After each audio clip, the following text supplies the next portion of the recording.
Welcome to the How to Be Awesome at Your Job podcast. We know that one of the challenges that we're confronted with in work environments is something that's known as action bias. So when we are confronted with a situation where we really don't have control, we want to feel like we can exert control. And one of the challenges is that society actually benefits that. Research shows that we will rate our leaders more positively if they made decisive decisions, even if those decisions later were found to be poor. And so we have this real desire to act when sometimes we should just pause. When we have the opportunity to slow down, we should. That's Monica Parker. She's a renowned speaker who spent decades helping people discover how to lead and live wonderfully. Her clients include LinkedIn, Google, and Lego. And today she's discussing insights from her latest book, The Power of Wonder, the extraordinary emotion that will change the way you live, learn, and lead. So you'll learn 1, how wonder helps us at work, 2, easy ways to experience more wonder, and 3, how society discourages wonder and how to overcome that. I'm Pete Mikaitis. This is How to Be Awesome at Your Job. And now here's Monica. Monica, welcome. Hi, thanks for having me. Well, I'm excited to hear your take on wonder and how it can help us be more awesome at our jobs. But for starters, could you tell us, what do you mean by wonder? Yeah, sure. So wonder as a word is something of a shapeshifter. So you have wonder as a noun and wonder as a verb. Of course, wonder as a noun would be perhaps a wonder. It might be something that's a catalyst for awe. And then you have wonder as a verb, to wonder, which would be perhaps how we might describe curiosity. And so my definition of wonder seeks to link those two concepts. And so the way that I describe it, it starts with openness to experience, then moves into curiosity, then into absorption and awe. And it's actually a cycle that as we experience it, the more we experience it, the more likely we are to experience it in the future. And so that's my definition of wonder. Okay, well, that sounds pleasant. But can you tell us how that helps us be more awesome at our jobs? Yeah. So, I mean, it starts by making us more awesome as humans. It makes us more creative, more desirous of studying the world around us. It makes us more humble, less materialistic, more generous, better community and team members. People who are higher in the composite elements of wonder are more likely to perform better in work and school and build healthier relationships. And recent evidence shows that wonder makes us less stressed and feel like we have more time. It's basically what would be described as a pro-social experience. So it simply makes us want to be better, more tolerant humans. And that's just the psychological benefits. Physiologically, it also decreases pro-inflammatory cytokines and lowers our blood pressure. And the research shows a direct biological pathway between wonder and better health. Fantastic. So tell us, that all sounds swell. I'm wondering, is this teachable? Or some people naturally have the wonder groove going and others don't? Or how do you think about someone who is not as wondery becoming more wondery? Sure. So certainly because it has to do with our brain, there's going to be natural elements of it that we have a higher propensity towards. So pretty much the way our personality works is that about half of it is based on our genetics and the other half is based on our experiences up to about age 25. So there's no question that some people are going to be naturally may have higher openness, may be more prone towards curiosity, but it's absolutely something that we can train ourselves to see as a mindset.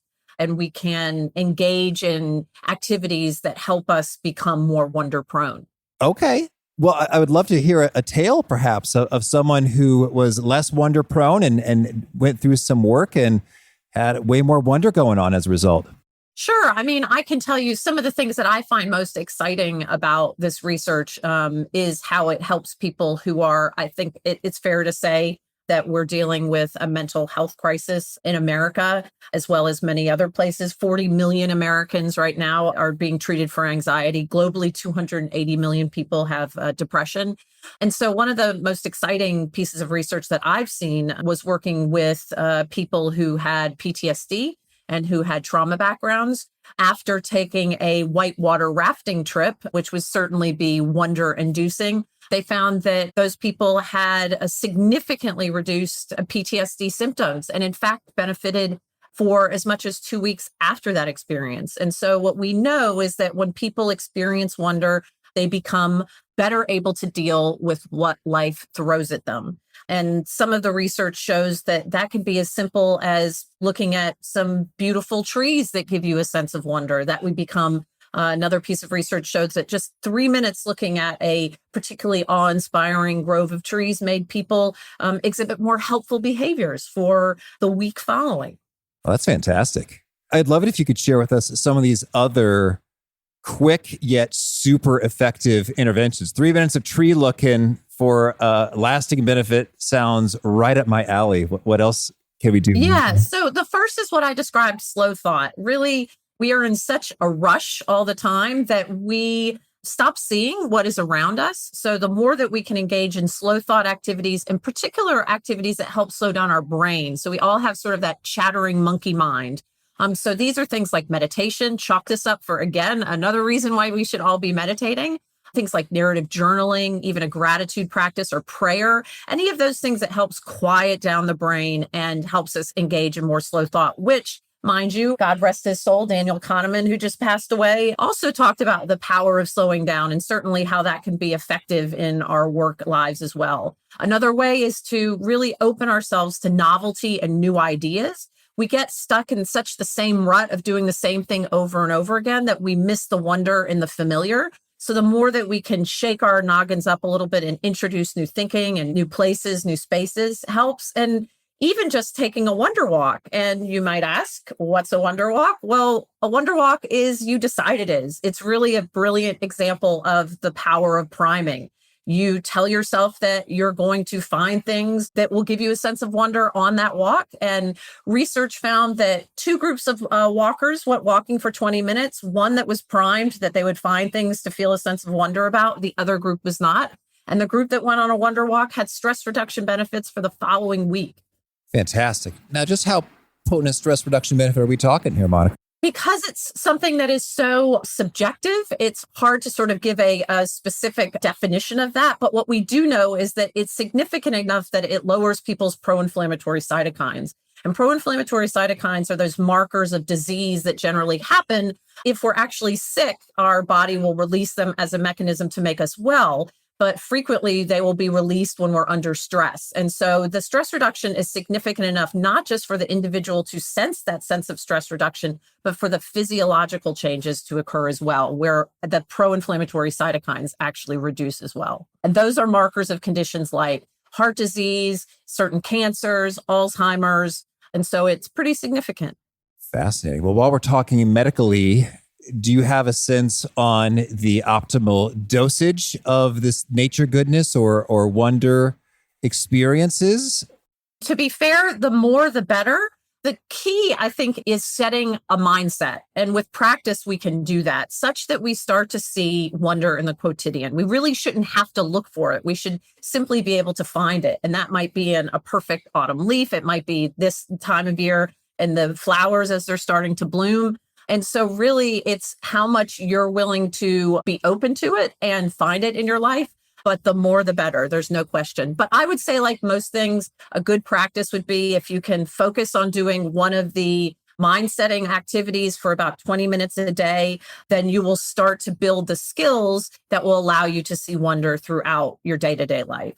That's just what I was thinking. When you said the word open, that really resonated for me because sometimes I am having wondery days and it's a lot of fun. It's expansive, it's relaxing, it's cool. And other times everything is irritating and it's kind of the opposite. Instead of being amazed at a leaf, I might be annoyed that the leaf is stuck to my shoe and crunching it all along the way. Do you have any sort of SOS or emergency stop, drop, roll kinds of things to shift us closer to the wonder mode? I'll tell you, it's probably one of the stop, drop rolls that you've heard from a lot of other people because it's what works. The first thing is to just take a big breath. We know that breathing helps quiet the amygdala. We know that it helps with our vagus nerve health, with vagal tone, which is one of the things that helps us stay calm. And so really just taking a break to take a deep breath is probably the first SOS element. And I find that having a mantra helps to just say, there is wonder there. And then hopefully your eyes will be open to what you can find in your sphere that will give you that little bit of a wonder nugget. All right. And Monica, you've got a lovely tidbit, 5 elements of wonder. They all start with the letter W. Could you walk us through these? Yeah. And so these were a little bit what I started to describe at the beginning. So I call them watch, wonder, whittle, wow, and woe. So watch is the word for openness. Openness to experience is the personality trait that's associated with the best outcomes as a human, be it physical or mental. And so moving from openness to experience, we then, when we're very open, what happens? Then we become curious about something and we become deeply curious. This is the watch element. And when I talk about curiosity, there's really 2 types of curiosity. I'm focused more on the deep curiosity. You have surface curiosity, which would be sort of like Google searching to settle a bet, or maybe smelling the milk to see if it's gone off. That's not the kind of curiosity we're looking for. We're looking for the curiosity for the joy of the exploration. And this type of curiosity really starts to engage our brain in a different way. We move from being deeply curious about something to becoming absorbed. That's natural. We might find absorption in a flow state, but we might also find it from just being hyper focused. And this is where we call whittle. So this is where we're paring back attention. We're really keenly focused on where we are, hyper present. And then we move from whittle, if we're lucky, into the 4th and 5th stages, which are the wow and woe. And these are 2 stages of awe. And the reason that awe has 2 stages is when we study the dynamic of awe as an emotion, it really does have sort of these 2 elements to it. The first is where we experience something that feels so vast, and that can be physically vast, like the Grand Canyon, or emotionally vast, like seeing your child take their steps for the first time. Our brain is shocked by that. And that's sort of this wow moment. But then afterwards, our brain actually has to accommodate to understand what it is that it's just experienced. And this is the woe, where it's sort of like mind blown. And those 2 elements together define the emotion of awe. And after that, now our brain is in a hyperplastic state where we can embed all sorts of good stuff. And that brings us back to openness. So now, after that experience of the woe, we are more open and thus more likely to be deeply curious, and then more likely to become absorbed, and so on and so on. And so I really do see it as this upwardly beneficial cycle that we can experience. Yes, that is lovely indeed. Well, could you make it all the more real for us by sharing several stories of individuals who experienced some of the stressed, overwhelmed, overloaded, kind of a vibe, to regularly incorporating more wonder and the results they saw from doing so? Sure. So one of my favorite stories, and this may not be something that everyone can directly, I guess, connect with, but it's about a gentleman named Stephen Callahan. And Stephen Callahan was a famed solo sailor, and he actually went on a solo race and ended up becoming a castaway. He spent 76 days adrift on the Atlantic Ocean and actually wrote an incredible book about that. And I had the opportunity to speak to Steve. And what he said was that he was certain that it was his sense of wonder that gave him the alacrity to be able to survive being out adrift at sea. Because he said that there were moments where he had such a sense of crisis and panic, where all hope felt lost.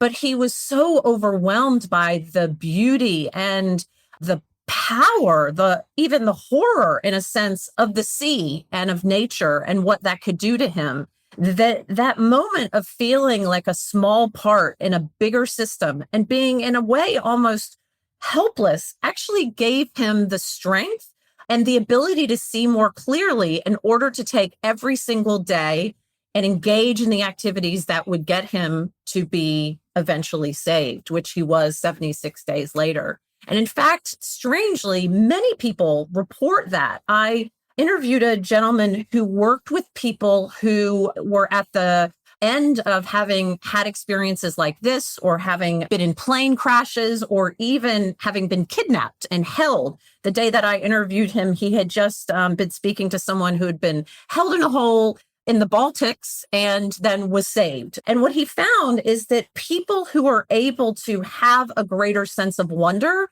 and then convert that to a sense of purpose survive these intense cataclysmic experiences. And he said that if there was one thing that he would advise people to do, it would be to first find a purpose, and second, find their sense of wonder. because he said that those are the keys to being able to survive any kind of crisis, big or small. Yeah, and it's interesting when you said we had someone who's a castaway stranded, and you said, and many people share this, like, wow, a lot of castaways. But I hear what you're saying in terms of like crisis situations, kidnappings, etc. And even in day-to-day professional environment where there's less life or death stakes. But our brain thinks it's life or death. Yes. And all those elements associated with how creatively, resourcefully you can operate really do, it makes all the difference in terms of whether you're feeling like, oh, wow, cool ideas are coming to me, creative ways to use these resources versus, we're screwed and there's nothing I can do. Absolutely. And that's where we start to get into one of the benefits of engaging in the slow thought. We know that one of the challenges that we're confronted with in work environments is something that's known as action bias. So when we are, as professionals, usually, we are confronted with a situation where we really don't have control. I think we saw a lot of this during COVID. We want to feel like we can exert control. And one of the challenges is that society actually benefits that. Research shows that we will rate our leaders more positively if they made decisive decisions, even if those decisions later were found to be poor. And so we have this real desire to act when sometimes we should just pause.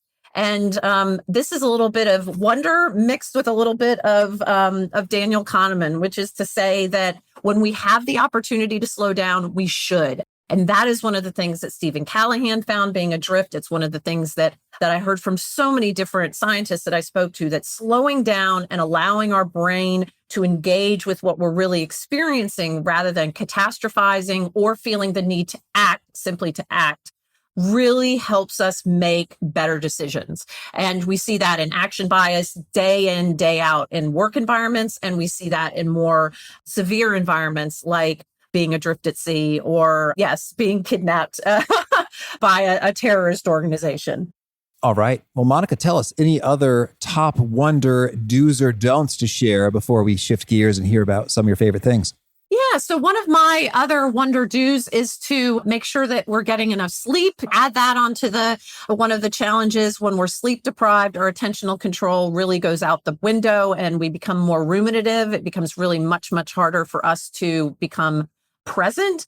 And also daydreaming. You know, you mentioned earlier that some days you feel like you're really on the wonder train. And some of that daydreaming has gotten a bit of a bad rap. There was a piece of research that came out and they said a wandering mind is an unhappy mind.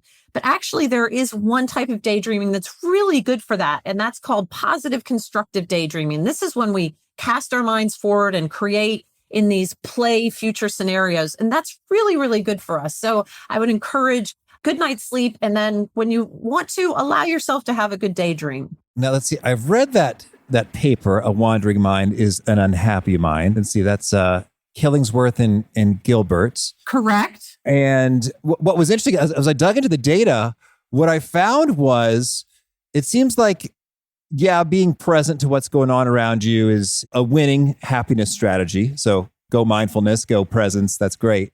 However, if you are daydreaming in positive territory, the happiness results are pretty comparable to simply being present. But the problem is our wandering minds tend to go into unpleasant territory, and that's just no fun.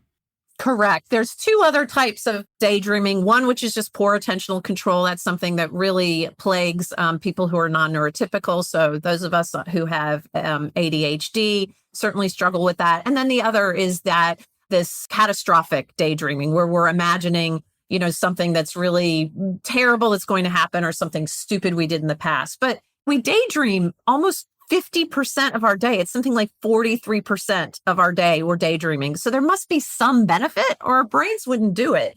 And so it's really about finding a way to harness that and make it one of your slow thought activities as opposed to something that just becomes distracting and ruminative. Monica's about to share some of her favorite things. And one of my favorite things is our sponsors. Check them out. And big thanks to our sponsor, Acorns. Acorns makes it easy to start automatically saving and investing for your future. You don't need a lot of money or expertise to invest with Acorns. In fact, you can get started with just your spare change. Acorns recommends an expert-built portfolio that fits you and your money goals, then automatically invests your money for you. NerdWallet.com, whom I love on these sorts of matters, gives Acorns a whopping 4.7 stars and says, quote, if you want to make the most of your spare change, there's no better place to do that than Acorns. Head to acorns.com/awesome or download the Acorns app to start saving and investing for your future today. And we got a legal disclaimer here. It may not be representative of all clients. Tier 1 compensation provided. Compensation provides an incentive to positively promote Acorns. View important disclosures at acorns.com/awesome. Investing involves risk, including the loss of principal. Please consider your objectives, risk tolerance, and Acorns' fees before investing. Acorns Advisors LLC, Acorns, is an SEC-registered investment advisor. Brokerage services are provided to clients of Acorns by Acorns Securities LLC, member FINRA/SIPC. For more information, visit acorns.com. One sponsor to check out is Harvard Business Review. This brilliant magazine, published at hbr.org, is the leading destination for smart management thinking. Fun fact, HBR has been mentioned in 108 episodes of the show. That's because HBR has great stuff that comes up often. They've got explainer videos, podcasts, real-world case studies, and much more.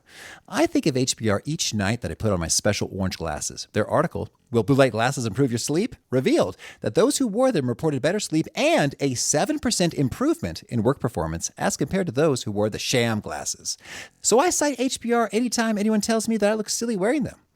Now, much of HBR's content is available for free when you sign up at their site. Subscriptions that get you unlimited content cost $10 a month. If you visit hbr.org/subscriptions and enter the promo code AWESOME, you can save 10% off of that subscription. Again, to save 10% off of your HBR subscription, go to www.hbr.org/subscriptions and enter the promo code AWESOME. One sponsor to check out is Storyworth. Whenever I'm thinking about meaningful Father's Day gifts, Storyworth leaps to mind. Storyworth helps you preserve precious memories and stories from your father for years to come. Each week, Storyworth emails your loved ones a thought-provoking question that you get to help pick, such as, what's the bravest thing you've ever done? I personally love the prompt so much that I have refreshed Storyworth's questions page many times looking for more. Storyworth makes the writing process super quick and easy. All your loved one needs to do is respond to that email with a story, and then you get a quick copy of that. And after a year of this fun, Storyworth compiles your loved one's stories and photos into a beautiful keepsake hardcover book that you'll be able to share and revisit for generations to come. Families love Storyworth so much, they've got 25,000 five-star reviews on Trustpilot and have millions of stories preserved. So give all the fathers in your life a unique, heartfelt gift they'll all cherish for years. Storyworth. Right now, you can save $10 on your first purchase when you go to storyworth.com/awesome. That's storyworth.com/awesome to save $10 on your first purchase. Absolutely.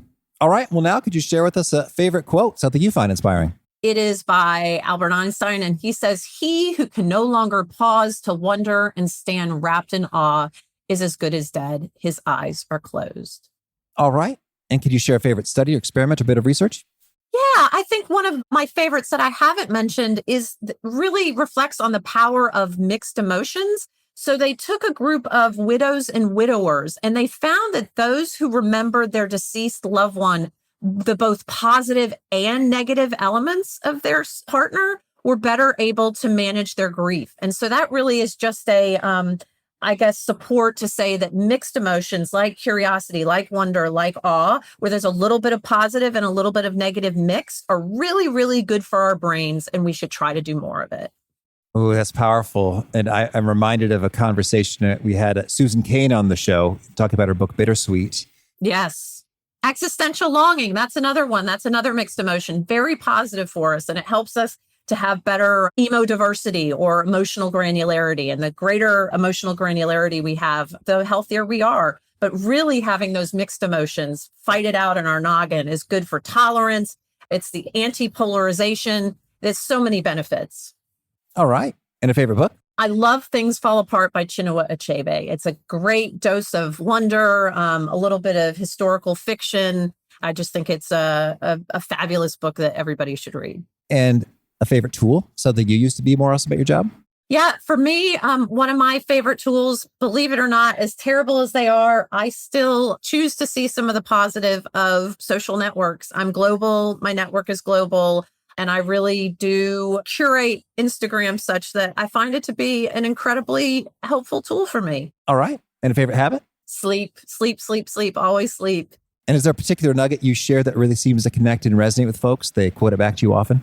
Yeah, I have a line in the book that says, wonder shared is wonder multiplied. And I love that because it reminds us that wonder is not just a solitary experience, that it's something that we can share with others and help it grow. We can share it in the moment, or we can express it to others after we've experienced it. But every time that we share it with others, either in the moment or after the fact, multiplies the benefit and bestows that benefit on those that you shared it with. All right. And if folks want to learn more, get in touch, where would you point them? Yeah, they can find me at monica-parker.com. And I have a weekly newsletter called Wonder Bringers that they can sign up for, where I share other wonder nuggets. All right. And do you have a final challenge or call to action for folks looking to be awesome at their jobs? Yeah, my challenge is to follow wonder. And the best way to do that is to slow down. So I guess I'll put those two things together and say, slow down and follow wonder. All right, Monica, thank you. This is fun. And I wish you many moments of wonder. Thank you so much. I appreciate it.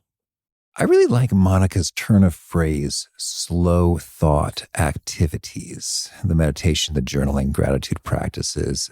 And I think so often when I'm doing my work, I like to win, conquer, rock and roll. And they're fast thought activities. And so many fast thought activities, non-rectification, tiff, tiff, tiff. And doing all these fast thought activities without making time for slow thought activities results in a little more probability for being a crabby pants, as I'm observing. And when I make more time for the slow activities in the mix of the workday, there's just a little bit more of that mood goodness that associated with wonder that Monica was sharing. Great stuff from Monica. If you want to get a summary write-up of the wisdom shared in this episode and in all episodes, those are called the Gold Nuggets, which you can sign up for at awesomeatyourjob.com. Or you can check out the full text transcript and particular items to bits referenced here in this episode's show notes found at awesomeatyourjob.com/EP952. Hope to catch you next time, and peace. Thanks for listening. To get the most out of the show, we recommend two key things. First, check out the extra resources at awesomeatyourjob.com. You can find this episode's transcript and links, as well as the perfect episode for your situation. You can search the full text transcripts of hundreds of episodes or explore episodes tagged by topic and competency covered. Second, subscribe to the podcast and get future episodes automatically. You can subscribe by telling Siri and several other smartphones and speakers, subscribe to the How to Be Awesome at Your Job podcast, or by tapping subscribe in your podcast player of choice. If you'd like some extra help figuring out podcasts and how subscriptions work, visit awesomeatyourjob.com/subscribe for guidance. Hope to catch you on the next episode of How to Be Awesome at Your Job.